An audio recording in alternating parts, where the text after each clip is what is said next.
Now beetle charger. To place a loaded rack of wagon and take out the empty wagon from the wagon tipler cradle, in hall and out hall, beetle chargers are used. Car puller, beetle charger and shakers is self-explanatory. The hall beetle in-hall beetle charger. It consists of a beetle charger, rope hauling winch, track and track gear. A beetle charger is a flat trolley mounted on the rollers and skid blocks. It moves on the auxiliary rail which is placed in between and at lower elevation of the main track. The beetle has two pair of arms which are automatically extended for in-haul and retract of the back haul. The propelling arms are extended behind a wagon wheel and restraining arms are in the front of wheel. Each propelling arm has two rollers, one for wagon wheel and another rest on the main track. A haulage is done by endless wire rope riveted around a drum or the winch. End of rope is connected with the sliding draw bar of the beetle.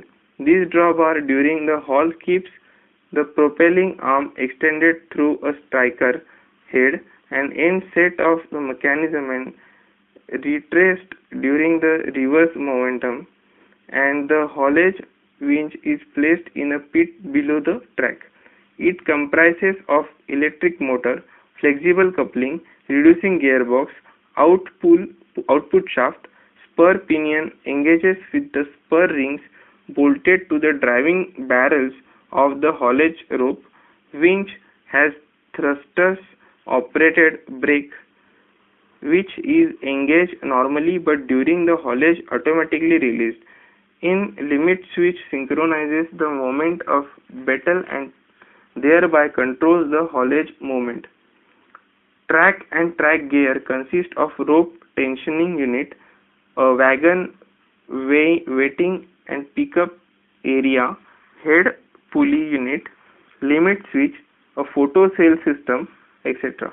to control the movement of beetle charger and thereby the wagon. Photoelectric unit consists of a projector unit, a photo cell and receiver unit, that is a beam of light from projector unit falls on the lens of the receiver unit through a cell. If the light beam is interrupted by any construction, then the circuit in the receiver unit will close and will not allow the wagon tipler to take a start. And now the beetle charger track is laid down into the ambush pit so that at the end of a back haul, the charger is taken below the level of main track rails and locomotive with the clearance can pass over it. Now the operating procedure for in-haul beetle charger. The operation of in-haul beetle charger should be done in the following sequence. Press the reverse push button so that it can return to ambush pit and thereby clear the track of the locomotive. Assist the locomotive to bring in and place the rack of wagons correctly on the in-haul track. Uncouple the rack of wagons and signal the driver to take out the remaining wagons. Now press forward push button of the in-haul beetle charger and beetle charger will move the rake of wagon forward until the first wagon comes in a weighing position where it will stop automatically. Now uncouple the first wagon from the rake and place the wagon centrally on the tipler platform so that it will be not obstruct the photo cell path. Now press the battle ready, push on and observe the light, that is a control transfer on. When the battle charger returns from the tipler platform, control transfer light will go off. Now actuator energizes starts the wagon tiplers to rise. After the unloading of wagon tipler reverses and comes to original position. Now push the in-haul beetle forward so that the next wagon of the rack moves forward and pushes out the empty wagon out of the track.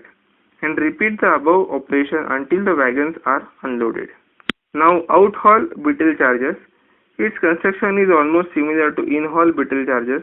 It has one pair of arms to drag the empty wagon on the overall track. It has also having a forward and reverse push button. It moves the empty wagon forward by length of one wagon. After doing this, it will return to the ambush pit and will repeat the same operation as each wagon is discharged from tippler platform. The empty wagon kept beyond the end of the overhaul track will be removed by the locomotive. Now the transfer system of coal. Transfer system of coal from unloading hopper to the coal mill bunker. That is, if we follow the path of the coal after it is stripped from the wagons, we find that it falls through a chorus grills installed to stop the bulky objects from getting into the conveyor system and doing the damage into the hopper. At the bottom of the hopper is an opening running a full length of the hopper and covered by the continuous line of flap doors suspended by the hinges. These doors retain the coal in the hopper while it is being discharged from the wagons. They are open while the feeding coal from the hopper to the conveyors running lengthwise along each side of the hopper and carrying this coal to the crusher house. Now crushed coal can be fed either to boiler bunkers of each unit called a raw coal bunkers, or it can be stacked in the stockyard depending upon the situations. It is preferable to feed as much coal as possible directly to the raw coal bunkers in order to reduce the double handling. To transfer the coal from track hopper house to the raw coal bunker, the following equipment and machines are used. First is a apron blade or vibration feeders. First, apron feeder. It is installed at the bottom of the coal unloading hopper for feeding the coal uniformly to the conveyor belt running underneath and all along the length of the hopper.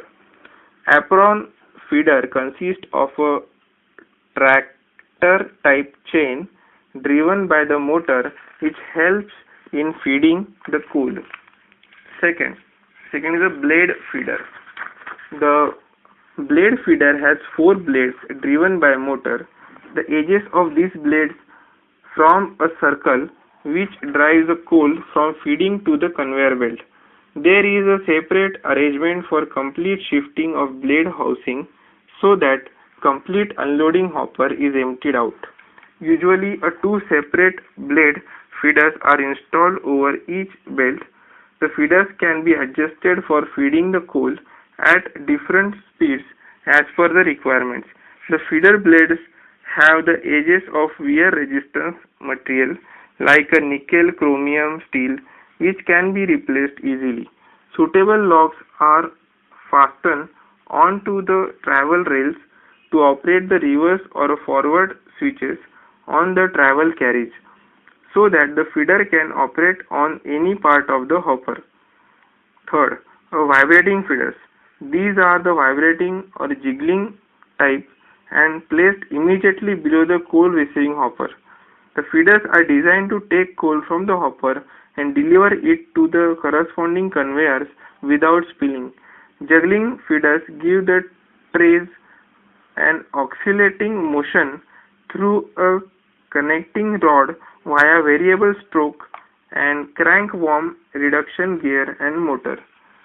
The vibrating feeders give the tray vibrations caused by the use of electromagnets, electrical impulses, and pass through a stator and coils, forming the magnetic circuit to create the sequence of interrupted magnetic pulls on the armature, which is connected to the vibrating bars through a center clamp. The length of the strokes or the amplitude of vibration is infinitely variable even while the machine is running up to the 1 by 32% for the AC and 1 by 16 inch for DC. The length of stroke of vibration is controlled by increasing or decreasing the current input, which in turn regulates the strength of the pull of electromagnet. So these are the vibrating feeders. Conveyor belts. Conveyor belt is a basic equipment in any material handling plant. Smooth and trouble-free operation of this equipment will go a long way in efficient operation and the entire plant. Conveyor belt is used in a coal handling plant to convey the coal from one transfer point to another. The belt, which is supported and moves on the idlers or individual rollers with the anti-friction bearings, carries a coal horizontally or on an incline up or down. The drive pulley is usually at the head end, sometimes at the tail end, and in few cases it at the intermediate point on the return side of the belt. The coal is discharged over the head or at any point over a carrying side. Number of conveyor belt stages are used before the coal is fed to the boiler bunkers. Now, the various parts and equipments required for conveyor belt system are as follows: belts, idlers, pulleys, driving unit, belt cleaners, framework, stringers, stands, decking plant, galleries, walkway, trestles, belt coverings, hoods, chutes, gates and skirts, and take-up. Apart from these parts and equipments, following accessories are also required for successful running of a conveyor belt. That is pull wire switches, belt sway switches, zero speed switches, de-interlocking switches, flap limit switches, magnetic pulleys, suspension type electromagnet, mouthpieces and isolating gates. Also the belt weighing machines. Description of some important parts and accessories is given below. Parts and equipments of a conveyor belt system. First is a belt. A size and type of belt to be used is decided as per the material size and quantity to be transported. Generally, the two types of belts are used. One is a PVC and another is a rubber belt. The PVC belt is not considered suitable for the surface installation continuously exposed to the sunlight, which have the deteriorating effect on the belt cover. Conveyor belts consist of essentially of layers of fabric impregnated with a rubber compound and the protective cover of abrasion resistance rubber. The fabric may be a cotton or nylon. This rubber belt used for coal conveyors have number of suitable skim coated piles of the fabric, and rubber fabric compounds in the finished belt are vulcanized at a high temperature and pressure. The rubber covers reinforcement on all sides and protects it against abrasion and humidity and chemicals. The reinforcement consists of fabric or textile piles, sometimes called ducts, gives it a necessary strength and carrying capacity. The basic requirements for belt are: first is a good tensile strength, second is a good elasticity, third one is a low permanent elongation, fourth one is a high bending resistance, fifth one is a sufficient weight strength, and fifth one is a favorable cost. For installation, a conveyor belt roll brought to site and the belting pulled on the conveyor idlers. After suitable fastening at the end of the ensures that carrying side, which is generally a branded side, this right side up, and then the belt is cut about 1% less in the length than the minimum tape line measurement around the pulleys. Both ends are joined either by vulcanizing or by filament of fasteners, and initial tension in the rubber belt runs from 15 to 25 lbs per ply per inch, and maximum safe tight side tension of rubber belts are given as tension is 25 when the duct weight is 28, and the ultimate tensile strength of rubber belt varies from 280 to 500 lbs or more per inch width per ply. Now, specification of grade B of being supplied by the Dunlop or a Goodyear is given below. Capacity of 750 to 825 tons per hour.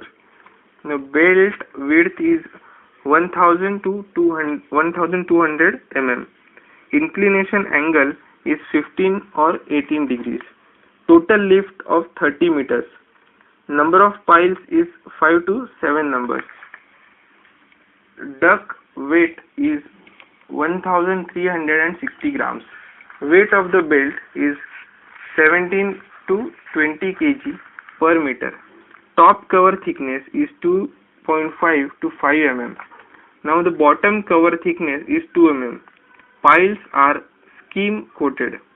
The allowable tension is 8.75 tons. Now belt speed varies with 160 to 175 meters per minute, and belt material is a cotton, duck rubber, covered and toughened. Idlers are required for supporting and carrying the conveyor belt. These consist of a steel tube trogging idlers, rubber disc impact idlers, and return idlers fitted with the anti-friction taper roller bearings and the sealing arrangement in a cast iron housing. The anti-friction taper roller bearing provides a smooth roll operation with a minimum effort. The bearings are protected from the outer side by multi-layer seal, and which prevents the ingress of dust. The idlers should be high capacity and heavy duty, suitable for continuous operation and meant for longer life of the belt. A flat belt carrying a large quantity of the coal and operating at the velocities up to 175 meters per minute would not be practicable because the coal would spill over the edges of the belt and consequently make more work for the plant attendant. For this reason, the trogging idlers are used on carrying side of the belt, in which the belt rests on the angled rollers and forms a trough to carry the coal. Depicts the 3-roll troughing idler. Rolls are mounted on the brackets which are fixed on the idler base frame, and side rollers have an inclination of varying from 20 to 45 degrees towards the horizontal. More the angle of inclination, more is the coal carrying capacity of the belt, which has less spillage. But pure cotton can no longer be used in higher inclination as it lacks the necessary bending resistance. Nylon can, however, be used, which provides a necessary fiber elongation in the corners where the side rollers meet the horizontal rollers, and the side rollers have also tilting angle of about 3 degrees in the direction of belt travel. This angle helps the belt to run true to center. This tilting angle should be provided only for the belt conveyors which run always in one direction. No tilt should be provided for reversible belts because the belt tilt in the opposite direction of the belt travel is liable to wear the bottom belt cover off, which is very thin. The traveling belt hits the horizontal roller first and then the side roller. The various idlers employed in the most of the power station of our country consist essentially of the roll made out of the seamless steel tube enclosed by a pulley heads at each end and fitted with the stationary shaft. The rubber disc impact idlers are a type of a soft rubber and these are used to absorb the heavy impacts at the transfer points where the coal falls from the height on the conveyor belt. In some other special applications, the idler's rolls are rubber lagged, and in order to prevent the build-up of material, since the resilient surface causes a material to crack and fall off. The rubber disc impact idler is shown in figure. The return idler supports the belt on its reverse travel. Normally these are solid horizontal rollers. The return idler brackets are designed to provide a maximum clearance to the belt, and these are directly mounted on the conveyor strings, and the pulley roll is supported in the brackets. It is important for the true running of the belt that the return rollers should be set carefully at right angles to the center line of the length of the belt. Self-aligning or carrying the return idlers are also used in generally placed at 15 meters from each terminal of bend pulley and approximately 24 meters thereafter. These idlers swing around a vertical center line of a central pivot and thereby facilitate the central running of the belt. The carrying trainers used are positive action type, automatically train the belts and protect belts edges from injury caused by the